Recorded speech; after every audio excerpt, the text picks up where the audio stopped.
somebody passes away tomorrow, what do you want to happen to that property? Yeah. Especially in a second marriage, and maybe you have adult children. So the person hasn't been married that long.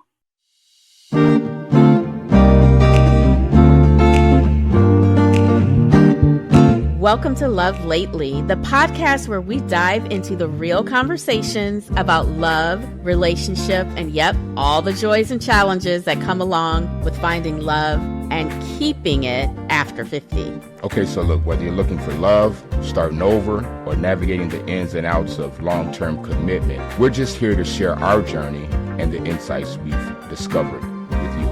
I'm Lee, and this is my husband, Ron, and we definitely don't have all the answers. Like, trust me, we do not have all the answers. But we have many questions, and we want to unpack them with you. We will talk about what love looks like in this stage of life and how we can make it work. So grab your favorite drink, get comfortable, and join us for honest, heartfelt, faith-filled conversations that remind us all it is never too late for love. Welcome to Love Lately. All right. Well, welcome to Love Lately. I am Lee Rogers, and today I think this is my first guest on Love Lately. So I'm super excited to bring my friend, but also I know she is the ultimate professional and very knowledgeable in this area. So Mrs. LaToya Maddox, welcome. Thank you for joining us. So before we get started, what are all those letters behind your naming? I know Certified Financial Planner. What is CES? CES stands for Certified Estate and Trust Specialist. Oh, okay. So we may get into that as well. So what the topic that we're going to dive into today. So most of the people who watch this, most of my target audience are people who've either this is their second marriage, or they've gotten married or looking to get married later in life. Okay. And so most people in that circumstance, they have assets, they have financial things that have happened, good or bad. They've been burned, some people, whatever the situation, sometimes we come with our own financial, emotional baggage, right? So we want to just unpack that, because I've heard some people even say, I'll never get married again because they don't even want to have to deal with the financial pieces of it. And, or I've heard people who do not want to either buy a house because they want to get married again, like there's just all these things that we tie into our relationships that relate to finances. So I know you can't answer all of it, but you are going to provide, and we'll make sure we put in the bio ways that you can contact LaToya. And she's written a book on it. What's the name of your book again? I have it somewhere over here in my messy pile of books. It is Smart Money Moves. Yes. Surviving a Divorce. Yes. So that's a good book, easy read. For those of you who don't want to sit and read a whole book, this is an easy read for you, and we'll give you enough information where you can, if you need more, you can contact her. All right. So we're going to dive in. We are going to dive in, and I want you to just be real with us, LaToya. And not only is she a certified financial planner, you have experienced a lot of this because you remarried, and you also, you guys, I watch you guys. You guys have assets and businesses and all the things, and so working through that it can be difficult. So when two people marry for the second time, what's the very first financial conversation you think they should have? I feel, and I hate to say my opinion, but in practice, I encourage people to talk about what does money mean to them? What's the emotional charge behind money? As you were talking about it, people say, I'm never getting married again. I don't want to talk about my finances. I don't want to disclose my debt, because finances you're very vulnerable. Yes. And you can't hide from it, because if you shouldn't hide from it, but some people do. You shouldn't hide from it, especially if you're going to get married. So one of the first things I say is talk about values, how you feel about money, talk about how you've been burned before. A good question for people that I like to ask is, give me your first experience with money. Ooh, I love that. Send them down memory lane, and I'll share mine because mine is interesting. Because I remember I was like 6 years old, and my grandmother got mad at my mother because she didn't have life insurance on me. I didn't know what life insurance was, but I always remember that. My grandma was just like, you don't have life insurance on that baby. You know, my grandma has an insurance background. So in her mind, that was just like, how are you doing this? This is risky. So for me, I've always thought about protection. Right. Yeah. And so someone else's money memories. I had one client who told me that his grandmother used to put coins in front of him and ask him which one did he prefer, the penny or the dime. Mm-hmm. And so he would look at it and he actually chose the penny. He didn't know the value. Wow. And so for him, he grew into a mistrust of people discussing money with him. Wow. And so you just got to think about that. So whatever your money memory is, you can remember maybe your parents were fighting over money, or maybe you went on lavish trips and you think for the rest of your life, you should go on lavish trips. So you got to figure out where that root comes from. Yeah. So that's the first thing, your values. And the second would be goals, because somebody's goals, your goals can be different. Yeah. You could be in different age brackets. You can have one person that wants to have minimal lifestyle and another person that consumes. So we have to figure out what those goals are. And they don't have to match. The first thing you want to do is get them on the table. Right. And then you want to talk about it. Right. Okay. So that's super powerful, especially the first memory. Because I think about, like, my first memories with money were tied with probably living above my means as a family. And so I was always kind of feeling guilty, honestly, about money, because I knew we were living more than what we had. And I remember my mom like still struggling, but we didn't look like we were struggling. Like, it was just so complicated. And so now I avoid talking about money. Like, I just don't like, because it's just very uncomfortable, because my memories of money were always just kind of negative. Like, I never felt good about it.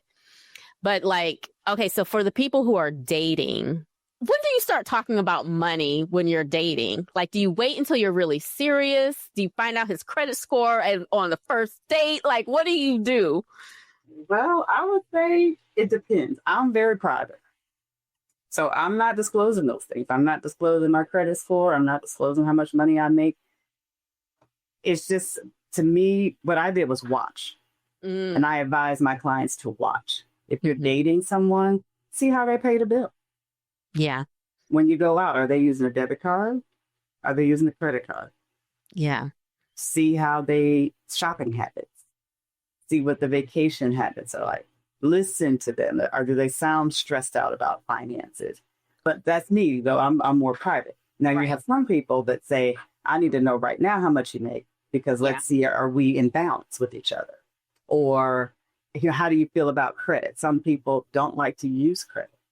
Some people say, well, I use credit for the points, but you really don't know because you're dating. So I would say dating, I play my cards close, because you don't know what's going to happen. Just watch. I watch. But as you get closer to trying to determine, is this somebody from the long term? Then I think you start talking about money discussions and trying to ease into it. Because again, talking about money is very vulnerable for some people. Most people, actually.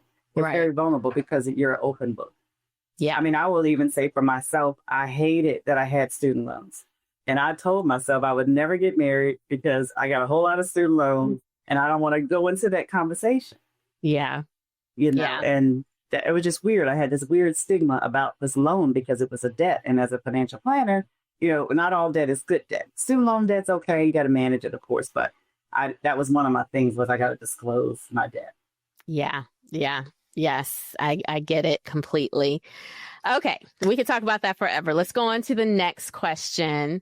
So how can couples decide whether to merge finances? Like, so they've gotten married.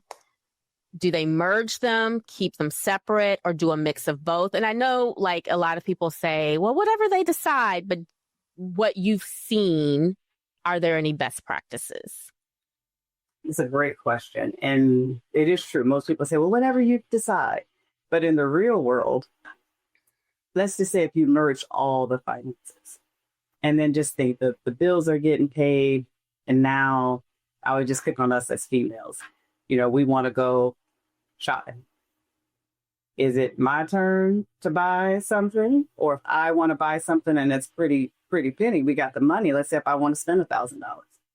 And then your spouse, either they have to be in agreement with the $1,000 because it's coming out of a joint account, or you need to make sure know what the bills are coming out of this account. Or whether you have a spouse that says, well, you just spent $1,000, so now I'm going to spend $1,000. So you got to figure out what works. Best practices for me, especially couples who are on their second marriage, and even first marriages, if you ask me, you have a joint account, and then each person maintains their own separate. Got it. And what comes out of the joint account are joint things: the mortgage, the insurance, the taxes, all of the things. Your separate account is what you use for your personal. And then that way you can maintain some sense of autonomy. Because if you have money going into a joint account, pretty much every time you spend, not every time, depends on what your cushion is in that account. But when you're spending things or making a major purchase for yourself, you got to check in with your spouse. Nothing wrong with that. But if you're on a second marriage, maybe you want to maintain a little bit of autonomy for sure. And then even to me, if it's your first marriage, you still should have some level of autonomy. Yeah. And that you should be able to do personal things. I mean, if it's hair done, nails done, shopping, a trip, a splurge, or what if you want to buy your husband a birthday gift? If it's coming out of the joint account, then he'll be able to see a surprise. Yeah.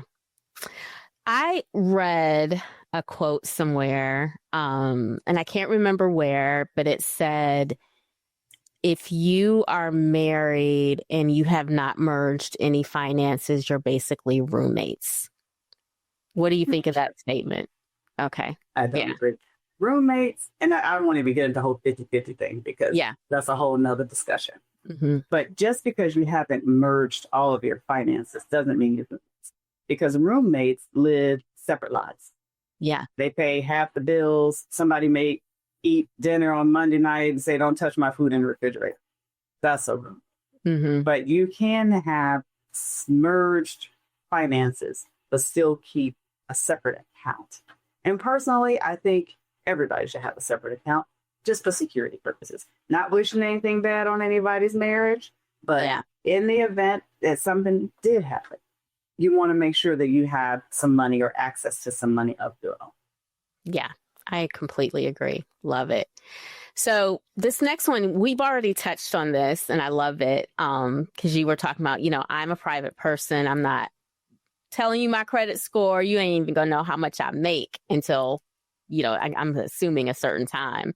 So we know those can be sensitive topics. So what's the healthiest way for a couple to bring these up without it turning into conflict, especially if you've been dating for a while and you find out maybe the love of your life, the person that you're going to get married to in a month, has a lot of debt or a bad credit score.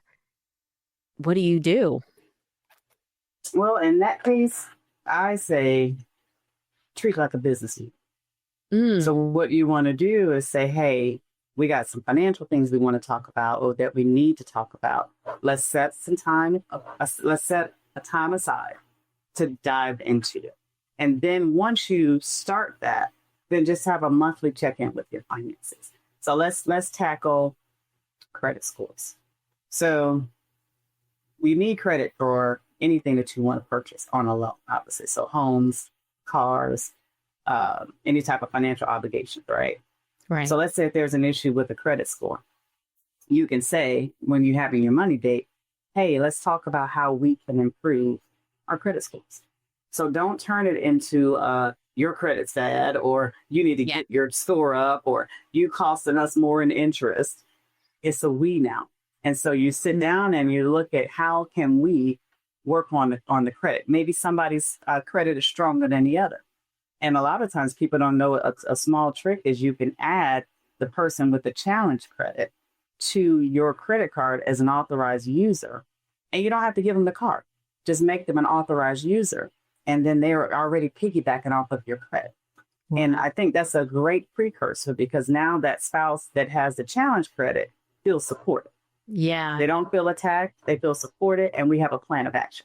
So treat it like a business.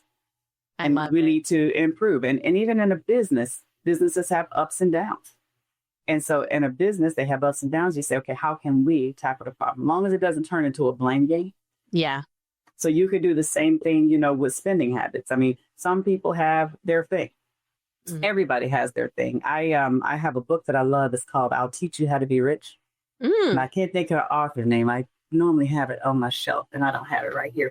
But we'll put it in the description, but okay. Mm-hmm. So that book talks about how to live your rich life. And so your rich life is going to be different for somebody else. So let's just take a husband and wife situation.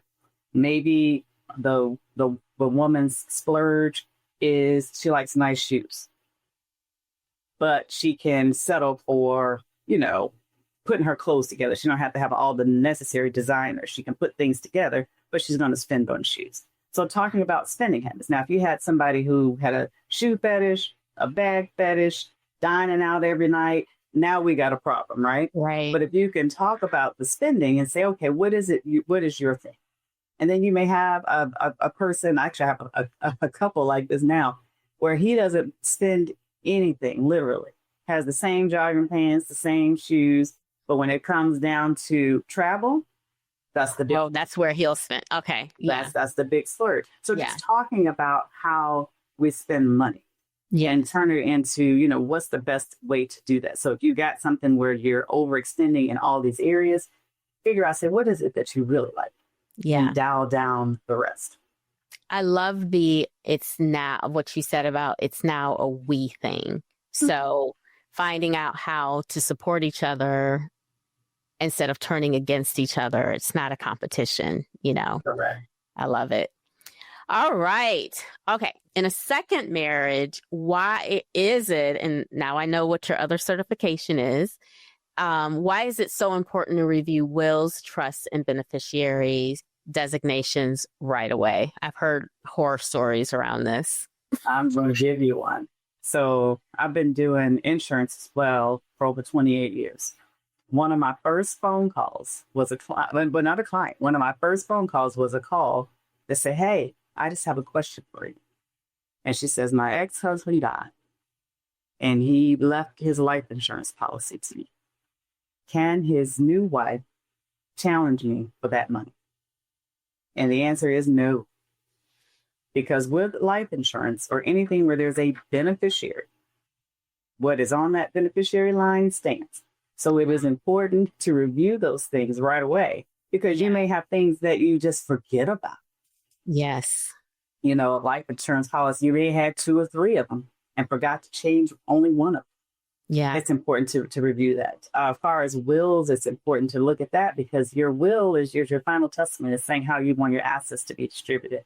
And if you get married and you don't update it, then you may have had some other plans or older plans that are not relevant now. But if you die without that will being updated, that's what the state is going to go by. Right.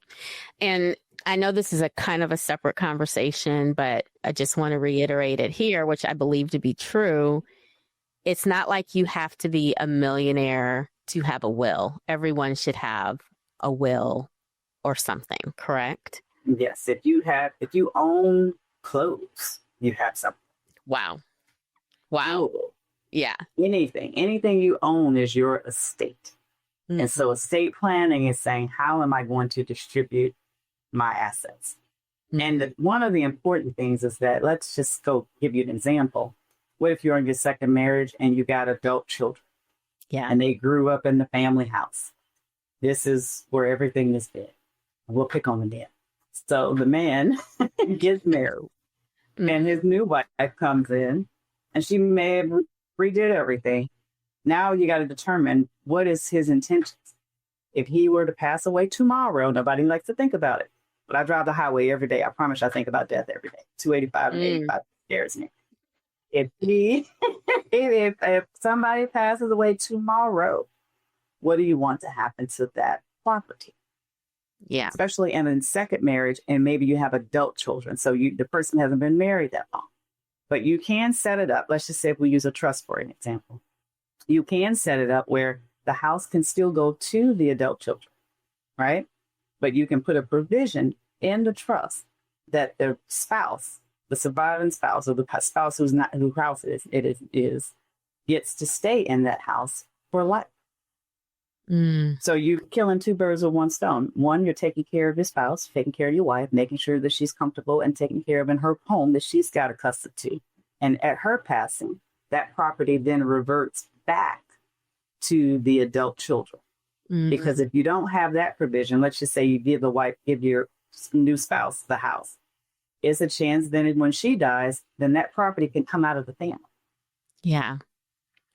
So you could use a trust documents to kind of help direct where you want things to go. And I think it's an important conversation to have. Yes, absolutely. And a lot of people, they shy away from that conversation, but it's going to happen with you controlling it, or you're going to die and everybody going to be fighting. Yes.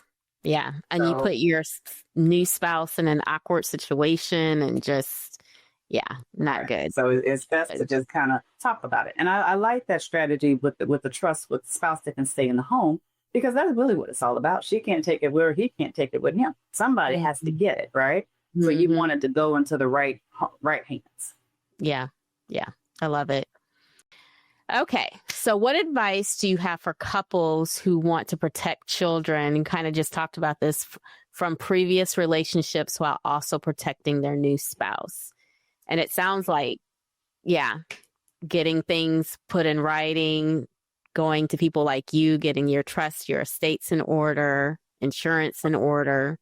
I was going to just harp on that too. So with the estate and trust, we can deal with that, but with insurance policies.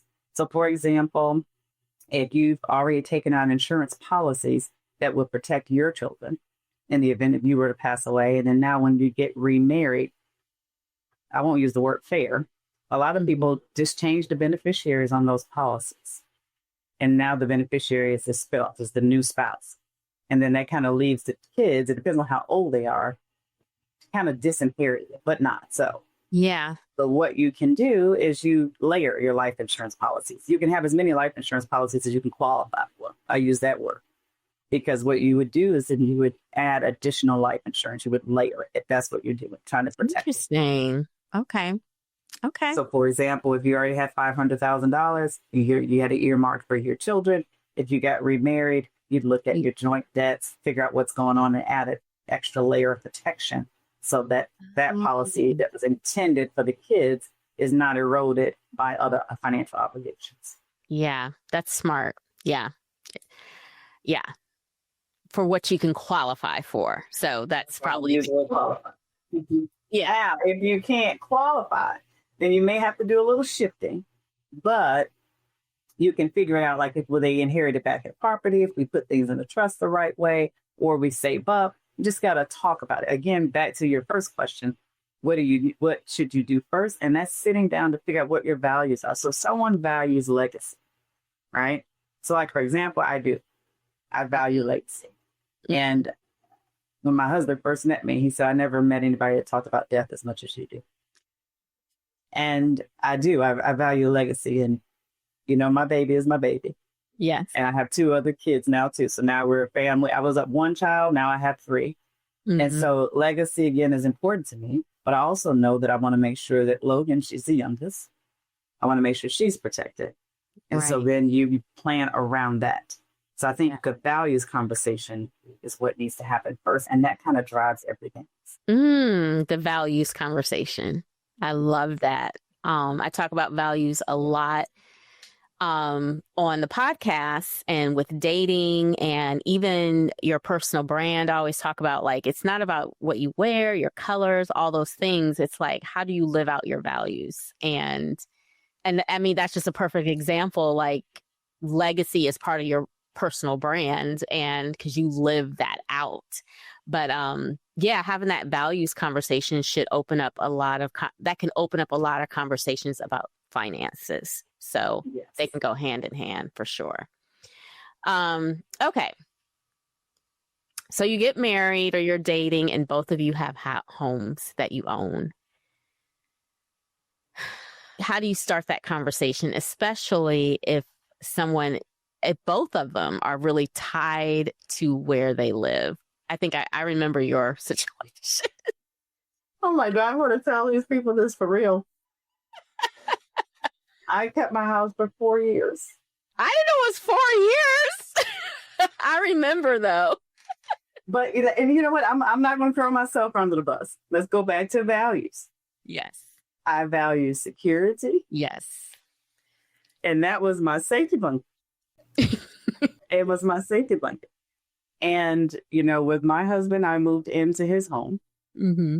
But I will say we redid everything. He hired some interior decorators, and it was very nice. Even before I moved in, they came and they were like, you could do whatever you want. So his thing, he wanted to make sure I felt comfortable in it. Yes. Right. And so then I was like, okay, one toe over here, but it's just very hard about property. But until you feel comfortable, it's just each his own, and you got to figure it out. Yeah. I finally had to sell my house because I couldn't put a renter in it because they changed the covenants in our subdivision. But I held it for a while just because I wanted to be comfortable, and that was just all on me. Mm-hmm. And that's good that he gave you the space to do that, because some men would have had a fit, and so he gave you time to process it, unpack it, get comfortable, and even him wanting to make sure his home was comfortable for you. So that was both of you working together on that. Right. And talk about it. But I am going to add a thing about this, because this actually comes up a lot, because we have these old, I won't call them old, but we were been taught you never move into a man's house. Mm-hmm. You should try together. That's an old, I don't even know where that came from, but that is an old thing. Mm-hmm. Now, depending on, in my personal situation, the market was terrible when we got there. So it didn't make sense. And where we are was just fine. But I talk to couples about this because we talk about who should be on the deed. Right? So a lot of people get hung up on that. And I just want to share just strategies that I have seen play out. Sometimes those people don't have to be on the deed. Mm-hmm. Because what it does is, from a financial standpoint, it frees up your credit capacity. I see. So imagine if you're on everything. I want to be on the deed. We got to be on the cars together. We need to be on everything. Well, if somebody sues you, if you're on something, right, they have access to those assets. So it's a little protection. And I've seen this play out in couples, and where one person is on one house, the other spouse is on another house. And you just have to be comfortable with each other. Again, it talks about values, and I'm very strategic. And so if you've got a business-minded couple that's very strategic, then they can see that both people on everything actually diminishes your buying power. Wow. That's smart. So when I'm working with couples, we talk about these things, but you also want to be strategic in how can we best deploy our assets while protecting each other, for sure.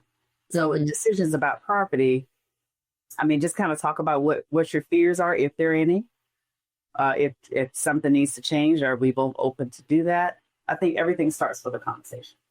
Yeah.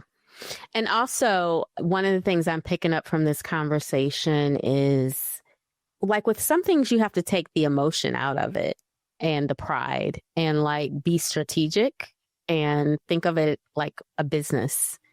And, but we get all in our emotions, and my mama and my grandmama said, and it's just not strategic.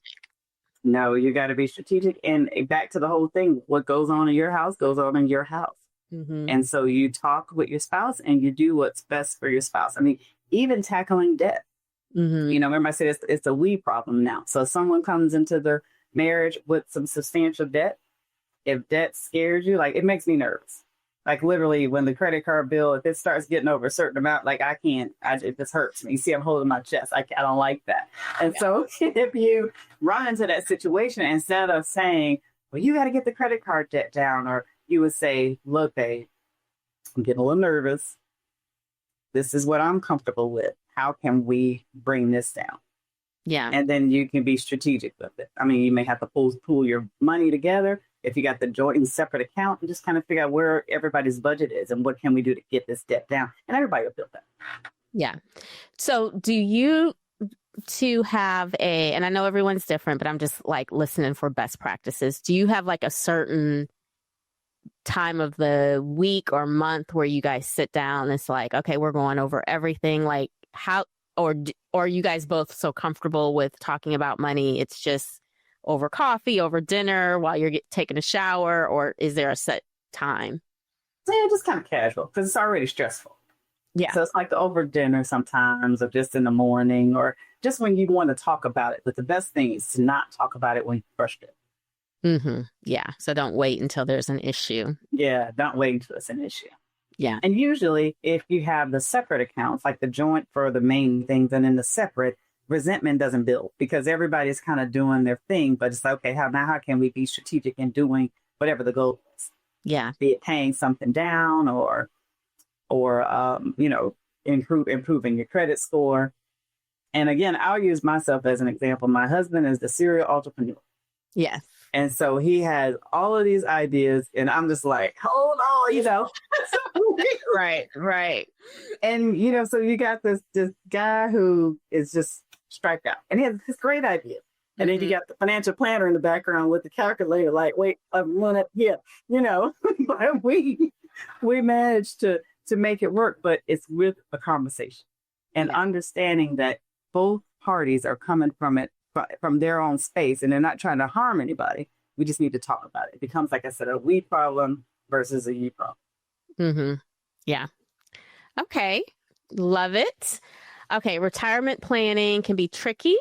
What should couples be looking at to align their goals and maximize their benefits? Which we've already touched on this a little bit, but anything you can think about from a retirement planning viewpoint? Yes. Social Security. Social Security? Social Security. So when you think about retirement planning, so the adage is that you have Social Security that you're going to be getting an income source from. If you got a 401k or a pension, one of the lucky ones that have a pension, and then your personal savings. One of the first things you want to look at, though, is figure out how much each person's going to get guaranteed. So from a Social Security standpoint, were you a W-2 employee? Were you constantly paying into the Social Security system? Or if you're self-employed, were you barely paid into the Social Security system from a tax standpoint? So you may be out of whack when it comes down to income sources. So think about retirement is when you're no longer earning. You can earn passively, of course, but you're no longer hitting streets and doing what you're doing to generate that income. So now we're going to rely on Social Security, personal savings, and any retirement assets that you have. So it can be a different picture. So that main thing is to figure out how much money is going to be coming into the household, especially if you're going to grow old and gray together. So you're 75 and 80 years old. There's no need. Actually, at that point, I think it starts really blending at that. Right. So you got to figure out what pockets are, how much money are we going to be dealing with? And then the second thing is, how comfortable are you with debt in retirement? Because your money can go further the less debts you have in retirement. So is the goal to pay off the mortgage and stay in that house, or pay off the mortgage and downsize and buy another place for cash? So that's how you maximize your income flow, I would say, or cash flow in retirement. It's just figuring out what's our available assets and then how can we minimize any debt. Okay. All right. So like I'm one of those recently married, and I keep saying we're going to do this. Look at, because he came from pension and now he's in a 401k and I had 401k. So we need to like sit down and look at all of it together to see when we retire, how much is literally going to be coming in. Because I guess that would also tell us how long we have to work. Correct. Or do you need to do some planning now? So actually, it's a great question, because once you do that exercise, you're looking for what's called an income gap. Mm-hmm. And you may find that, well, we're about $2,000 a month short. What does it take to close that gap? So that might say, well, we need to change our spending habits. We may have to downsize. You got to think about things in a more strategic way, because 10 years comes fast. 15 years comes fast. And so you got to say, okay, what can we do to be in that better position? But it goes back to, and I love this conversation because it goes back to values and goals, all of this. Yeah. So the goal is, hey, I don't want to be working at 78 years old. I want to, and I always say retirement is what is called your freedom day. So you want to decide what you want to do with it. You don't want to have to get up at 6 o'clock in the morning because you got to get there, right? But if you're servicing a lot of debt, then maybe you can't retire because you keep paying all these bills. But if the goal is to, hey, we want to retire, we want to slow down, maybe earn X number of dollars part-time, doing some consulting work, whatever that is. But in order to get to that point, you have to set yourself up and say, what's the goal here? Are we going to be debt-free, mortgage-free? Are we going to reduce our spending and contribute more into our 401ks or more into our Roth IRAs? But you got to have a plan for that. But again, it still goes back to values and your goals. So if you got somebody that says, I live for today and not for tomorrow, so they're just spending everything. Yeah. Not worrying about it. Don't have a will. Didn't update the life insurance, because they just flying by their seats. But you're doing each other a disservice, because once you're gone, then the hard work starts for that spouse that's left behind. Yeah. Whew. Okay. As someone who just had a birthday yesterday, 55, I got 10 years. 10 years. I got to get this together. Okay. All right. So we're winding down. Oops. Here we go. What's one simple habit or routine you recommend to help couples keep their finances and communication on track long after the wedding?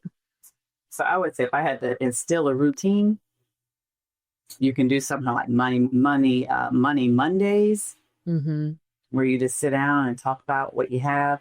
I think when you first get married, and you probably have done this before the marriage, figuring out what your net worth is.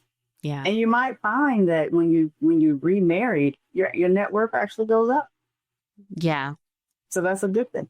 And so just figuring out, what your numbers are, what's our net worth, what's our monthly expenses, and how much money do we have coming. And then you'll find out, are you in the red? Are you in the black? And then just I would say when you first get married, you're going to talk more because you got to figure out how we're going to run our house, right? Yeah. That's the main topic. And then after that, it's every couple of weeks. I think a month is too long, actually. Every couple of weeks. Wow. Wow. So communication is everything. It's everything. Yeah, you can't get around it. No, I guess in money, you're vulnerable because it's like this thing that nobody really wants to talk about, but you have to. Yeah. And I think that if we I know we try to practice it in our household. We talk about it so that our kids can see how to deal with money, so to speak. I just remember Logan, when I was little, she thought everything was just on the card. She'd go, just give me your card. It's like, honey, no, there's a job that goes behind that, and money that goes into the bank account to make the card work. It's not endless. Yeah. And so we talk about money in our home. And I did something back maybe about 2 years ago. These kids now, they think money is just endless. And so one day I noticed that we were running out of a laundry detergent. Well, I let it go. And then one of the kids, I can't remember who, came to me and said, you don't have any laundry detergent. I said, we don't. I said, I have to get it when I get paid. And they were like, what? And I started thinking, when we grew up, things had to wait to payday. Yeah. Oh, yeah. You couldn't just show up on a Tuesday and act like you need something. You had to wait until payday. Right. I mean, I remember layaway, all the things. Yeah. But I think that kind of put a stop. The way the money flows now, it's just instant. Yes. Constant. And the kids see it. And as parents, I feel like, and even being married, you got to be careful with that, because what you're modeling is what's now the next generation is doing. Yes. Yeah. I did a financial training class, and it said 3 generations. It said, how did your grandparents handle money? And what did it get them? Then you say, how did your parents handle money? And how did that behavior serve them?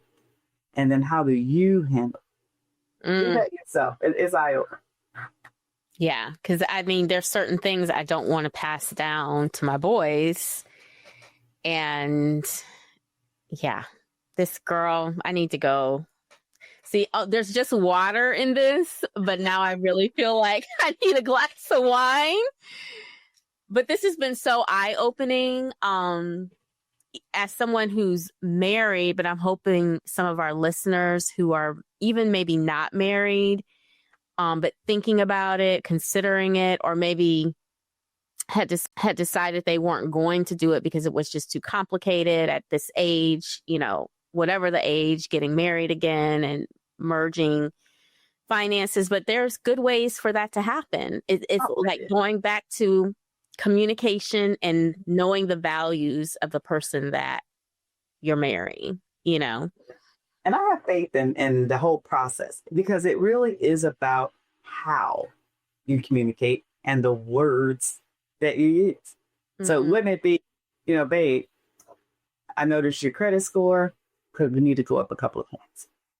And this is some of the things that you can do to make that happen. I could add you to my credit card as an authorized user.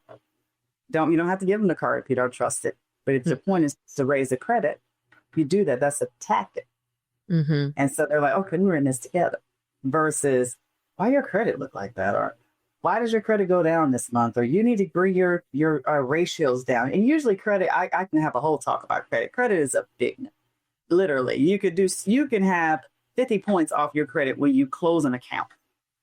Your credit can go down. And so when you look at somebody's credit score, it's not necessarily a judgment. Right. I always call it credit challenge. It's just challenge credit. You look at it, figure out what it is. Is it capacity? Maybe they have a $5,000 limit and they got it charged up to $4,559. Right. And all you need to do is pay another $1,500 down. Mm-hmm. And you get your utility down and your credit score boosts up. Yeah. So it's not the person, it's a strategy. Strategy. We keep talking about that word too. Yeah. Money, it's a game. I will say that, especially with credit. So when someone tells me about their credit and they're like, oh, my credit, I think my credit's bad. There's no such thing as bad credit. It's challenge credit. And you look at it, figure out what it is. Are you overextended on your limits? Do you have too many store calls? Did you miss a payment? And if you missed a payment, make sure you keep your payment history up. Mm-hmm. You got 30 days and then they report. So make sure that you don't get to that point. But it's all about a communication and a strategy. Just because somebody missed a payment doesn't mean they're bad. Maybe they were sick. Maybe they were out of work. So it's a conversation. I love this.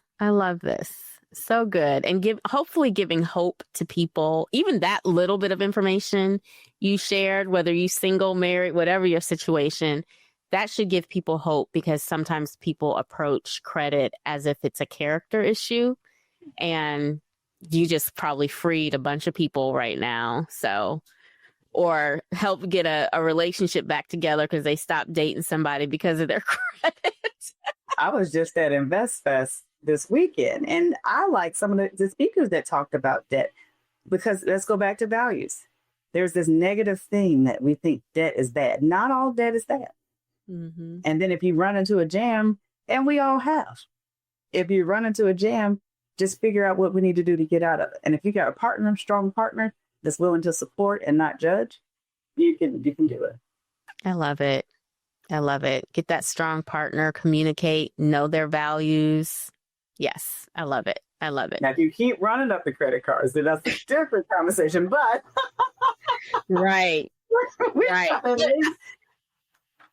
But it's going back to another point you shared about pretty much with the retirement conversation, begin with the end in mind. That could be a very sobering exercise, because if you're running up credit cards and buying and spending, and you do that retirement exercise and realize, oh my, what did you call that? Income gap. Income gap, yes. So you know what's your number, what's your income gap. So that basically means you got $6,000 of expenses. And by the time you add Social Security and what you think you're going to get from your retirement accounts, you got $3,500. Yeah. I love it. I love it. Yeah, I mean, my mind is just spinning right now with all kinds of things that I've been thinking about, you know, in my situation, and like doing that exercise can help clear that up. Like, you know, do we want to buy another house? Like, and if so, but begin with the end in mind. Like we're not 20, you know, so what does that look like for us right now, and be smart about it. So I love this. Love it. Much needed. Much needed. So thank you so much, LaToya Maddox. This has been amazing. So much great information. Make sure we put information about, first of all, the book that you recommended, your book, and your company's information. And do you want to talk about your company real quick? Companies, maybe? Yes. So my company is Infinity Financial, and I am happy to say we will be 20 years old this year. Wonderful. I was pulling out some documents, and I started the firm back in 2005. But we are a comprehensive financial planning firm, and we specialize in helping women and couples in transition. And that transition is retirement planning. Sometimes it's remarriage, sometimes it's divorce, and sometimes it's the death of a spouse. So anytime you have some emotional charge needs, you really need to sit down with an advisor that can kind of put some strategy around everything that you got going on. I love it. I love it. So yes, we will definitely add that information below. And this has been so enlightening and so helpful. So we're hoping this will just bless a lot of people. And then one last question that doesn't have to do with the finances, but I thought about it when you were talking. Whatever happened to the cat?